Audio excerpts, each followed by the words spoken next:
नहमदुहु व नसल्ली अला रसूलिहिल करीम अम्मा बाद फ़ौज़ बिल्लाहि मिनश शैतानिर रजीम बिस्मिल्लाहिर रहमानिर रहीम।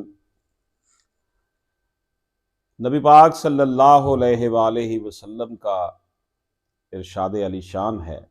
आप सल्लल्लाहु अलैहि वसल्लम ने फरमाया, तुम में से कोई शख्स उस वक़्त तक मोमन नहीं हो सकता जब तक कि वो मुझ मोहम्मद से अपनी औलाद, अपनी जान, अपने माल से बढ़कर मोहब्बत ना करे।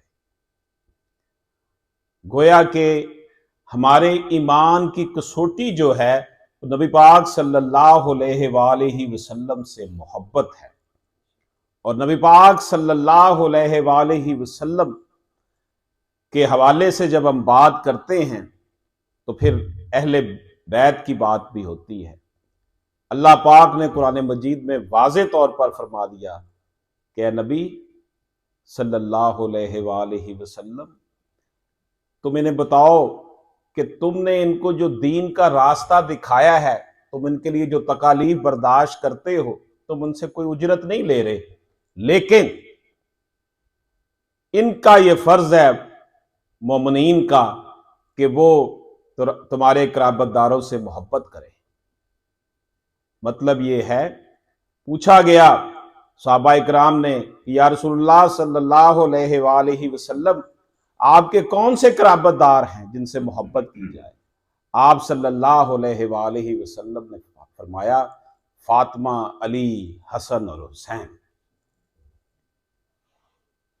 तो ये जो नबी पाक सल्लल्लाहु अलैहि वसल्लम के कराबतदार हैं, नबी पाक सल्लल्लाहु अलैहि वसल्लम के अहले बैत है, इनसे मोहब्बत जो है वो हमारे ईमान का हिस्सा है।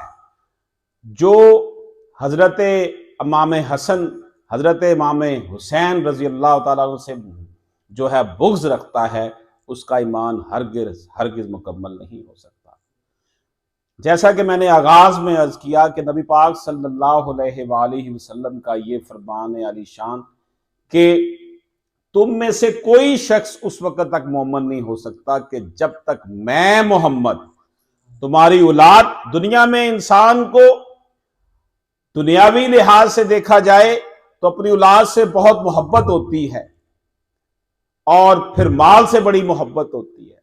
तो आपने कहा कि माल और औलाद ये दोनों जो हैं, इससे बढ़कर मुझ मोहम्मद से मोहब्बत करो, तब तुम्हारा ईमान मुकम्मल होगा।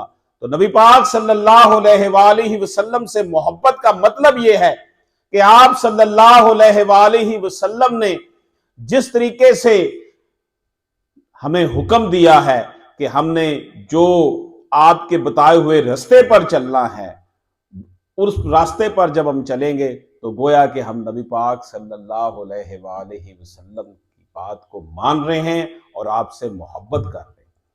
जिससे मोहब्बत की जाती है उसकी एक एक अदा को अपना लिया जाता है। और मुसलमानों के पास तो अल्लाह ताला ने जो नबी पाक सल्लल्लाहु अलैहि वसल्लम की सूरत में हमें एक अजीम हस्ती अता फरमाई, इसके अलावा तो हमारे पास कुछ है ही नहीं। देखें, क्रिश्चियनिटी को देख लें, यहूदियों को देख लें, तमाम मज़ाहिब जो है वो अल्लाह को एक मानते हैं। हत्ता के हिंदुइज्म में भी उनके यहां एक खुदा का कॉन्सेप्ट है, लेकिन मुसलमान जिस रब को मानते हैं वो रब मुस्तफ़ा है।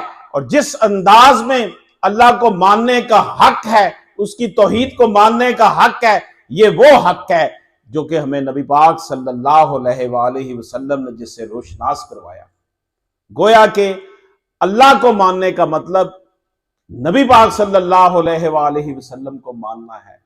अल्लाह पाक की तकरीम, अल्लाह की इज्जत नबी पाक सल्लल्लाहु अलैहि वसल्लम की इज्जत है। और नबी पाक सल्लल्लाहु अलैहि वसल्लम की इज्जत जो है वो आपके अहले बैत की इज्जत है।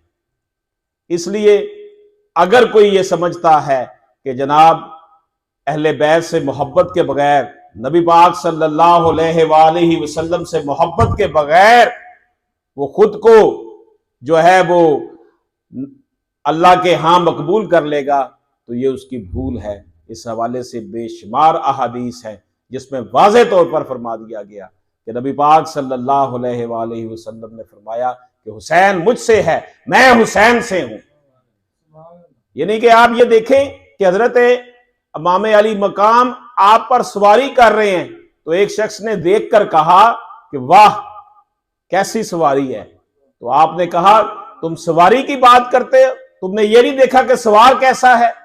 अब यहां पर यह बात काबिल जिक्र है कि गोया के आपने इमाम अली मकाम को अगर अपने कंधों पे उठाया हुआ था तो आप उस वक्त बाजार में थे, कहीं रास्ते में होंगे, अपने घर में तो उस शख्स ने आकर तो नहीं ना कहना था। ये गोया के खुलेआम ये बात हो रही थी। तो नबी पाक सल्लल्लाहु अलैहि वसल्लम का ये फरमाना और इस तरह आप इमाम अली मकाम को इज्जत और तकरीम देने का मतलब ये है कि ये हमारे लिए जो है ये सबक है कि इमाम अली मकाम, हजरत इमाम हसन और हजरत इमाम हुसैन दोनों भाई जो हैं, जो जन्नत के सरदार करार दिए गए, उनकी मोहब्बत, हजरत अली रजी अल्लाह तआला अन्हु की मोहब्बत, हजरत बीबी फातिमा रजी अल्लाह तआला अन्हा की मोहब्बत ही हमारे ईमान की कसौटी है, मेयार है। क्योंकि कुरान में अल्लाह पाक ने फरमा दिया, नबी पाक सल्लल्लाहु अलैहि वसल्लम ने वाज़े तौर पर फरमा दिया। तो इसलिए अगर हम ये समझते हैं कि हमने अगर नबी पाक सल्लल्लाहु अलैहि वसल्लम की मोहब्बत का नाम ले लिया तो शायद हम बरेलवी बन जाएंगे। अगर हमने इमाम अली मकाम की मोहब्बत की बात की, हजरत फातिमा रजी अल्लाह तआला अन्हा की बात की, उनकी मोहब्बत की बात की, जन्नत के सरदारों इमाम हसन हुसैन की बात की, तो लोग ये ना समझे कि हम शिया बन गए हैं। और अगर हम तौहीद की बात करें तो ये लोग समझने लग जाए कि हम देवबंदी वहाबी हो गए हैं। हमें किसी से सरोकार नहीं है, हमें सरोकार अगर है तो अपने ईमान से है। तौहीद हमारे लिए, रसालत हमारे लिए, इमाम अली मकाम की मोहब्बत, उस घराने की मोहब्बत हमारे लिए, ये सब चीजें ही हमारे ईमान का पूरा इम्तियाज हैं। अल्लाह पाक हम सब का हामी नासिर हो।